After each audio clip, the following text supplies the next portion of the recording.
हरि ओम. भगवद्गीता बोध योगदास श्री जयगणेश जोशी यांनी केलेले निरूपण. अध्याय 18 मोक्ष संन्यास योग. ओम श्री परमात्मने नमः. अथाष्टादशोऽध्यायः. जय योगेश्वर. परमात्म्याला नमस्कार.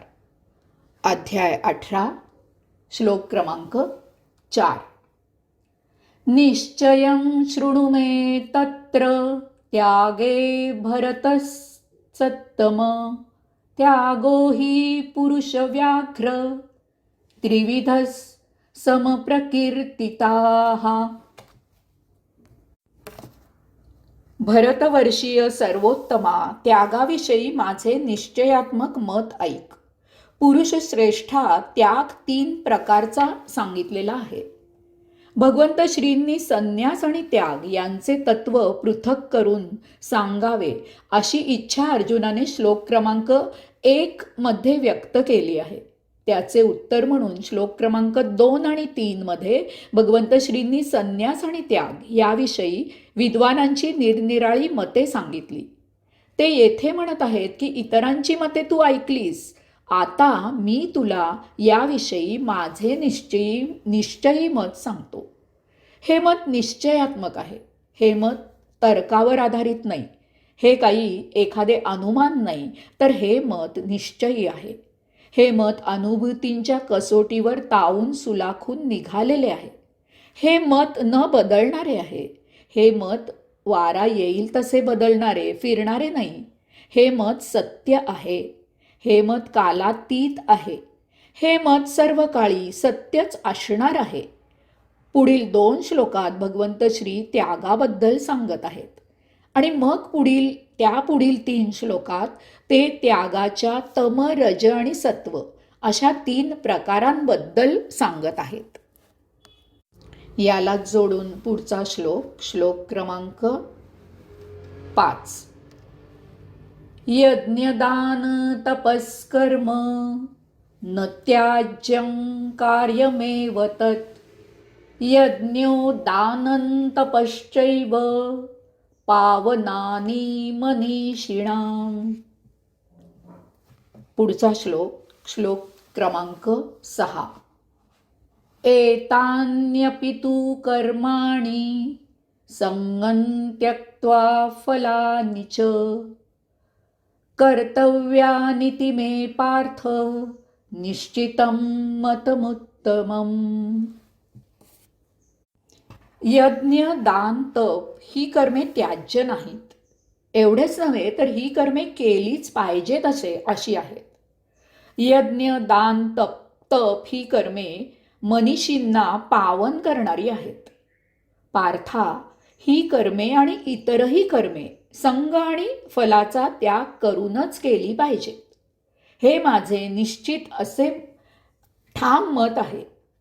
भगवंत श्रींनी श्लोक क्रमांक 3 आणि 4 यामध्ये संन्यास आणि त्याग याबद्दल विद्वानांची निरनिराळी अशी 4 मते सांगितलेली आहेत. आता ते येथे त्यागाबद्दल त्यांचे स्वतःचे असे मत सांगत आहेत. ते सांगतात की हे त्यांचे मत निश्चयी आहे. याचा अर्थ हे त्यांचे मत विद्वानांच्या मताशी मिळते जुळते असो किंवा नसो, ते त्यांच्या या मताशी ठाम आहेत. स्वतःचे मत सांगताना आपले मत इतरांच्या मताचा मान राखून कसे सांगावे याचा त्यांनी आदर्शच घालून दिलेला आहे. स्वतःचे मत सांगताना त्यांनी कुठेही कोणावर टीका टिप्पणी केली नाही की कोणाचा पाण उतारा केलेला नाही. तसेच स्वतःच्या मताचा दुराग्रही दाखवलेला नाही.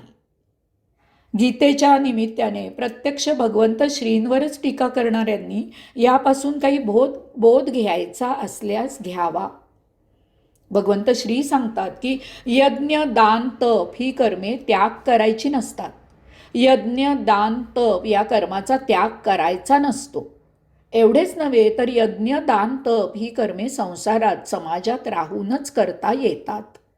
यास्तव लक्षात ठेवावे की योग साध्य होण्यासाठी संसारापासून पळून जाण्याचे कारण नाही. संसारात, समाजात राहूनच आपले कर्तव्य कर्म करत योग साध्य करायचा असतो. आणि तो साध्य होतो हे विशेष करून लक्षात घ्यावे. फक्त त्याचे कायदे नियम बंधने पाळावी लागतात.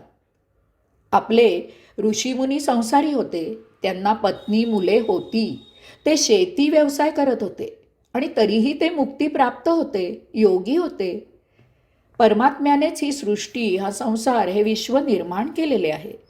त्याचा विस्तार व्हावा, ते अस्तित्वात राहावे, निसर्ग नियम चालू राहावा आणि या योगे ही सृष्टी अव्याहत अशीच अस्तित्वात राहून सतत चालू राहावी, अशीच परमात्म्याची इच्छा आहे.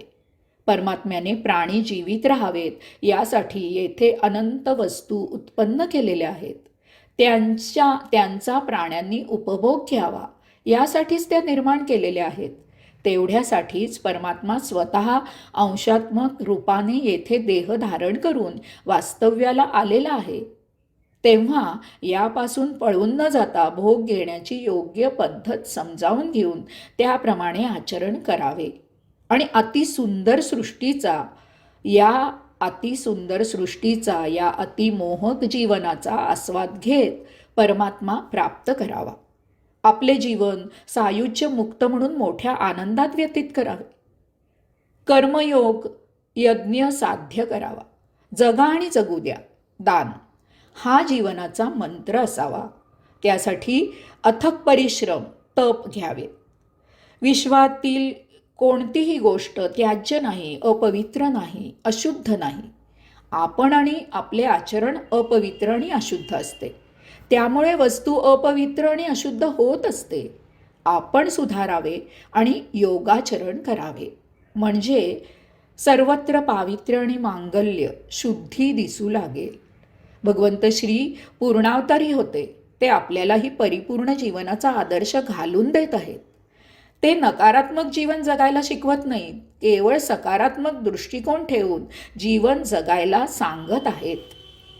मनीषी असे आचरण करतात किंवा अशा प्रकारे आचरण करणाऱ्यांना ते मनीषी असे संबोधन देत आहेत. मनीषी म्हणजे ज्यांनी जीवनाचा सत्य अर्थ जाणला आहे असे ज्ञानी, विद्वान, महात्मा लोक.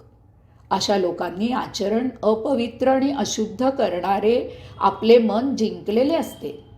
त्यांनी अमन अवस्था प्राप्त केलेली असते किंवा त्यांचे मन जीवात्म्याच्या प्रेरणेप्रमाणे आचरण करत असते.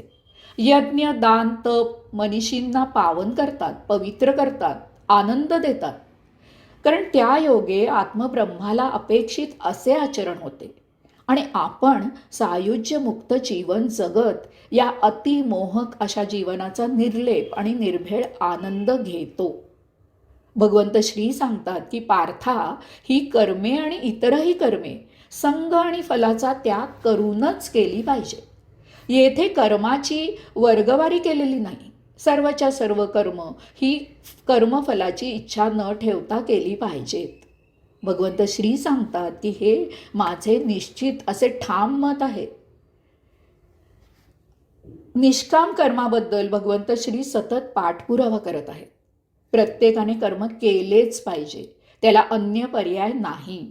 शिवाय हे कर्म कोणतीही अपेक्षा, इच्छा, हेतू, आकांक्षा, कामना, वासना न ठेवता केले पाहिजे. कर्माच्या मोबदल्यात अमुक मिळवीन किंवा तमुक मिळावे अशी किंचित मात्रही इच्छा न ठेवता कर्म झाले पाहिजे. पूर्ण निरपेक्ष भावनेने कर्म केले पाहिजे. अर्जुनाने विचारलेल्या त्यागाचे हेच तत्व आहे. असे कर्म केले तर आणि तरच ते कर्म भगवंत श्रींचे चरणी सेवा म्हणून रुजू होईल. आपले कर्म भगवंत श्रींचे चरणी सेवा म्हणून रुजू होणे हे सर्वात मोठे त्या कर्माचे फळ आहे. याचा मोबदला जो काही मिळेल तोच योग्य असून तो भगवंत श्रींचा प्रसाद आहे. तो सर्वांना वाटून आपणही सेवन करावा. हरिओम.